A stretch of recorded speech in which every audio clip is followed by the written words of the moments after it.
خدا باپ کے زندہ و جلال کلام میں سے زندگی برا کلام مکاشفہ کی کتاب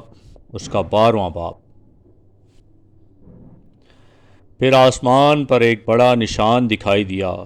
یعنی ایک عورت نظر آئی جو آفتاب کو اوڑھے ہوئے تھی اور چاند اس کے پاؤں کے نیچے تھا اور 12 ستاروں کا تاج اس کے سر پر۔ وہ حاملہ تھی اور درد زہ میں چلاتی تھی اور بچہ جننے کی تکلیف میں تھی۔ پھر ایک اور نشان آسمان پر دکھائی دیا، یعنی ایک بڑا لال اژدہا، اس کے 7 سر اور 10 سینگ تھے، اور اس کے سروں پر 7 تاج، اور اس کی دم نے آسمان کے تحائف ستارے کھینچ کر زمین پر ڈال دیے، اور وہ بیٹا جنی، یعنی وہ لڑکا جو لوہے کے عصا سے سب قوموں پر حکومت کرے گا، اور اس کا بچہ یکایک خدا اور اس کے تخت کے پاس تک پہنچا دیا گیا۔ اور وہ عورت اس بیابان کو بھاگ گئی جہاں خدا کی طرف سے اس کے لیے ایک جگہ تیار کی گئی تھی، تاکہ وہاں 1260 دن تک اس کی پرورش کی جائے۔ پھر آسمان پر لڑائی ہوئی، مکائل اور اس کے فرشتے اژدہا سے لڑنے کو نکلے، اور اژدہا اور اس کے فرشتے ان سے لڑے، لیکن غالب نہ آئے، اور اس کے بعد آسمان پر ان کے لیے جگہ نہ رہی۔ اور وہ بڑا اژدہا، یعنی وہی پرانا سانپ جو ابلیس اور شیطان کہلاتا ہے اور سارے جہان کو گمراہ کر دیتا ہے، زمین پر گرا دیا گیا، اور اس کے فرشتے بھی اس کے ساتھ گرا دیے گئے۔ پھر میں نے آسمان پر سے یہ بڑی آواز آتی سنی کہ اب ہمارے خدا کی نجات اور قدرت اور بادشاہی اور اس کے مسیح کا اختیار ظاہر ہوا،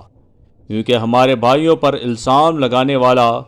جو رات دن ہمارے خدا کے آگے ان پر الزام لگایا کرتا ہے، گرا دیا گیا، اور وہ برا کے خون اور اپنی گواہی کے باعث کلام کے باعث اس پر غالب آئے، اور انہوں نے اپنی جان کو عزیز نہ سمجھا، یہاں تک کہ موت بھی گوارا کی۔ بس اے آسمانوں اور ان کے رہنے والوں، خوشی مناؤ، اب خشکی اور تری تم پر افسوس، کیونکہ ابلیس بڑے قہر میں تمہارے پاس اتر کر آیا ہے، اس لیے کہ جانتا ہے کہ میرا تھوڑا ہی سا وقت باقی ہے۔ اور جب اژدہا نے دیکھا کہ میں زمین پر گرا دیا گیا ہوں، تو اس عورت کو ستایا جو بیٹا جنی تھی، اور اس عورت کو بڑے عقاب کے 2 پر دیے گئے،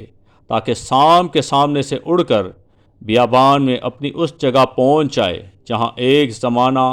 اور زمانوں اور آدھے زمانے تک اس کی پرورش کی جائے گی۔ اور سانپ نے اس عورت کے پیچھے اپنے منہ سے ندی کی طرح پانی بہایا، تاکہ اس کو اس ندی میں بہا دے، مگر زمین نے اس عورت کی مدد کی اور اپنا منہ کھول کر اس ندی کو پی لیا جو اژدہا نے اپنے منہ سے بہائی تھی۔ اور اژدہا کو عورت پر غصہ آیا اور اس کی باقی اولاد سے جو خدا کے حکموں پر عمل کرتی ہے اور یسوع کی گواہی دینے پر قائم ہے، لڑنے کو گیا۔